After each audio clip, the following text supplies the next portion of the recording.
മിശിഹായിൽ പ്രിയ സഹോദരീ സഹോദരങ്ങളെ,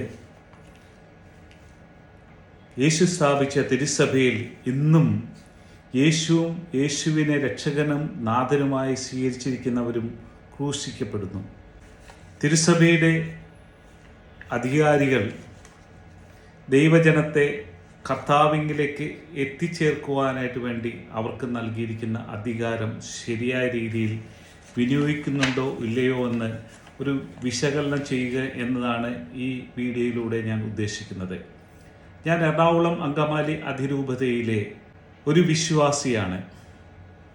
ഞങ്ങളുടെ കുടുംബം ഒന്നായി തിരുസഭയെ പൂർണ്ണമായി വിശ്വസിച്ചുകൊണ്ട്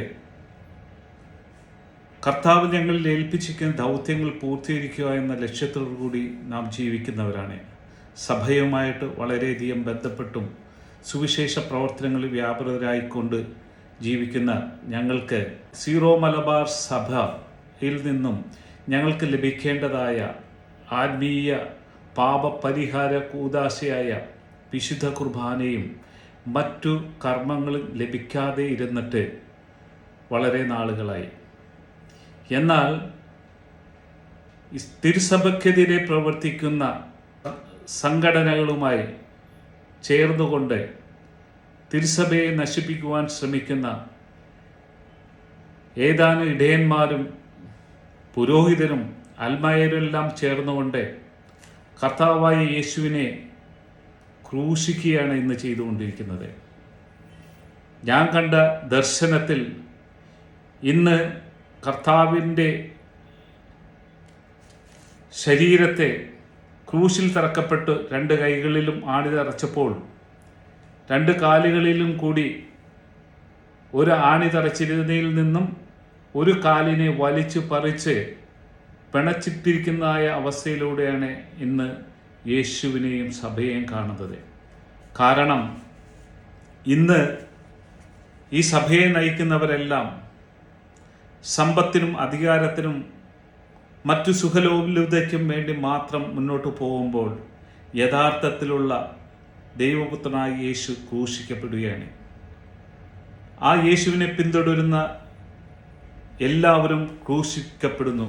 വിശുദ്ധ കുർബാന ലഭിക്കാതെ മറ്റു കൂദശകൾ ലഭിക്കാതെ അവർ പരക്കം പായുമ്പോൾ സഭ തെരഞ്ഞെടുത്തു എന്ന് പറയുന്നതായ അധികാരികൾ സഭയ്ക്കെതിരെ പ്രവർത്തിക്കുന്നവരുമായി ചേർന്ന് അവരുടെ അധികാരം പങ്കിടുന്നു. തീർച്ചയായിട്ടും ഞങ്ങൾക്ക് ഇതിനെ ഞാൻ ചോദിക്കുന്ന കാര്യങ്ങൾക്ക് മറുപടി ലഭിക്കേണ്ടതായ അവകാശമുണ്ട്. ഓരോ വിശ്വാസിയും ആഗ്രഹിക്കുന്ന ചോദ്യങ്ങളാണ് ഞാൻ ഈ വീഡിയോയിലൂടെ ചോദിക്കുന്നത്. മലബാർ സഭയിൽ ഏകീകൃത കുർബാന അർപ്പിക്കണമെന്ന് സീനഡ് തീരുമാനിച്ചത് പരിശുദ്ധാത്മാവിൻ്റെ അഭിഷേകത്താലാണോ?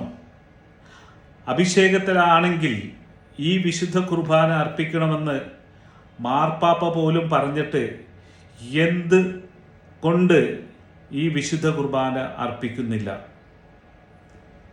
ദൈവജനത്തെ അകറ്റി നിർത്തിക്കൊണ്ട് വിമതരുമായി ചേർന്നുകൊണ്ട് തിരുസഭയിലെ സമ്പത്തും മറ്റു പലതും സ്വീകരിച്ചുകൊണ്ട് കർത്താവിനെ ഒറ്റിക്കൊടുക്കുന്നതായ ഒരവസ്ഥയിലേക്ക് എത്തിച്ചേർന്നിട്ടും അധികാരികൾ മൗനം പാലിക്കുന്നത് എന്തുകൊണ്ട്?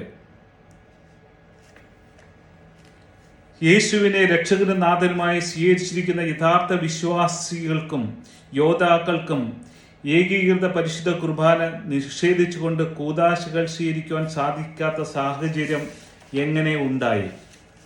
തിരുസഭയുടെ തീരുമാനങ്ങൾ അനുസരിച്ചുകൊണ്ട് ഏകീകൃത വിശുദ്ധ കുർബാനയ്ക്ക് വേണ്ടി നിലകൊണ്ട വിശ്വാസികളെയെല്ലാം അകറ്റിക്കൊണ്ട് ഭിന്നത വളർത്തിക്കൊണ്ട് പുരോഹിത ഗണം ഈ ദൈവജനത്തെ ദുഷ്പ്രേരണ നടത്തിക്കൊണ്ട് ഈ സഭയെ വിഭജിക്കുവാൻ ശ്രമിച്ചുവോ? അങ്ങനെയുണ്ടെങ്കിൽ അധികാരികളായ ദൈവം തൻ്റെ ഇടയന്മാരായി തിരഞ്ഞെടുത്തു എന്ന് അഭിമാനിക്കുന്ന മെത്രാന്മാരും ആർച്ച് ബിഷപ്പുമാരും മേജർ ആർച്ച് ബിഷപ്പും എന്ത് നടപടി എടുത്തു ഈ കാര്യത്തിനായിട്ട്?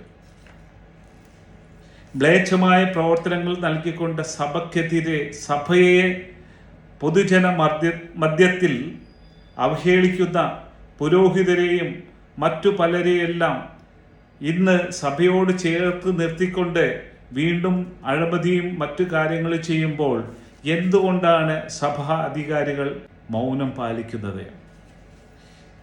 നിങ്ങൾ തീരുമാനിച്ച ഏകീകൃത കുർബാന അത് നടപ്പിൽ വരുത്തുവാനായിട്ട് യാതൊന്നും ചെയ്യുവാൻ സാധിക്കുന്നില്ല എങ്കിൽ നിങ്ങൾ ഇല്ലിസിറ്റ് ആക്കിയ കുർബാനയെ നിങ്ങൾ ലിസിറ്റാക്കി മാറ്റിക്കൊണ്ട് ദൈവജനത്തിന് വിശുദ്ധ കുർബാന ലഭിക്കുവാനുള്ള സാഹചര്യം ഉണ്ടാക്കേണ്ടതായ ബാധ്യത ഇല്ലയോ നിങ്ങൾക്ക്? തീർച്ചയായിട്ടും ഈ ക്രിസ്തു സ്ഥാപിച്ച സഭയെ ഞങ്ങൾ ഫോളോ ചെയ്യുന്നത് വിശുദ്ധമായ സ്വർഗീയ ജെറൂസലേമിലേക്കുള്ള യാത്രക്കാണ്.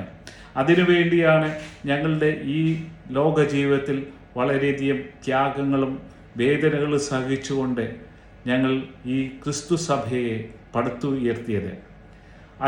അതിനാൽ ഞങ്ങൾക്ക് ഈ പെസഹ കാലഘട്ടത്തിൽ പോലും ഒരു വിശുദ്ധ കുർബാനയും ലഭിക്കാൻ പറ്റാതെ ഞങ്ങളുടെ ആത്മാവിന് വേണ്ട പരിപോഷണം ലഭിക്കാതിരിക്കുവാനുള്ള കാരണം ഈ സഭാ അധികാരികളും വിമതരായ മെത്രാന്മാരും അൽമായരുമാണെന്നുള്ള സത്യം ലോകം അറിയട്ടെ.